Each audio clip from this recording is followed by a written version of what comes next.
আসসালামু আলাইকুম বন্ধুরা, আশা করি সবাই ভালো আছেন। বাইতুল মুকাররম মার্কেটের কথা অনেক শুনেছি, আজকে চলেই আসলাম। তো ভিতরে ঢোকার আগে আজান শুরু হয়ে গেল, শুনতে পাচ্ছেন আজান হচ্ছে। যাই হোক, ভিতরটা একটু ঘুরে ফিরে দেখি, তারপরে নামাজ পড়া যাবে ইনশাল্লাহ। ভিতরে ঢুকতেই বন্ধুরা অনেকগুলি ক্যামেরার দোকান দেখলাম।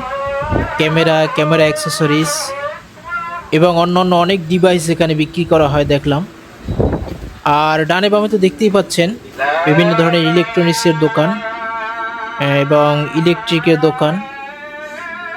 যাই হোক, সামনের দিকে যাওয়া যাক, দেখি সামনে কি আছে না আছে, আর আপনারাও দেখতে থাকুন।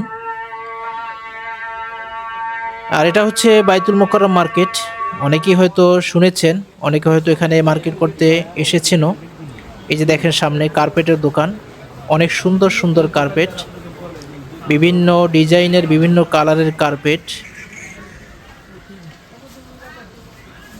ফ্লোর কার্পেট, প্লাস্টিকের কার্পেট, পাপোশ থেকে নিয়ে অনেক কিছু।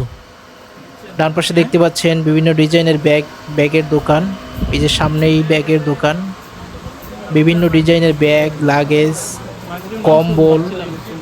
এরপরে ডানে দেখতে পাচ্ছেন গ্যাসের চুলা, সামনে ইসলামিক প্রসাধনী দোকান, জায়নামাজ, আতর, টুপি থেকে নিয়ে যাবতীয় সব কিছু দেখলাম।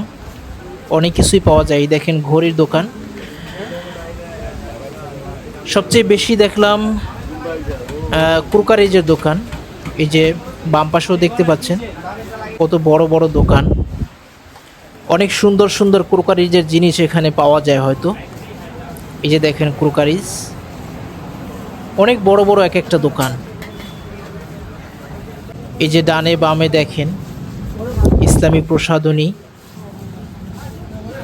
আতর, টুপি, জায়নামাজ থেকে নিয়ে যাবতীয় অনেক কিছু পাওয়া যায়। এই যে ডান পাশেও একটা ক্রোকারিজের দোকান দেখেন, অনেক সুন্দর সুন্দর জিনিস এখানে বিক্রি করছে। যাই হোক, বলতে বলতে মার্কেটের একদম পশ্চিম দিকে চলে আসলাম। এটা হচ্ছে মার্কেটের আউটডোর। ওই যে সামনে দেখতেই পাচ্ছেন মসজিদের প্রধান গেট দেখা যাচ্ছে। তো বন্ধুরা, এখানে আসলে এক ছাদের নিচে হয়তো সব কিছুই পেয়ে যাবেন। সবাইকে আমন্ত্রণ রইল।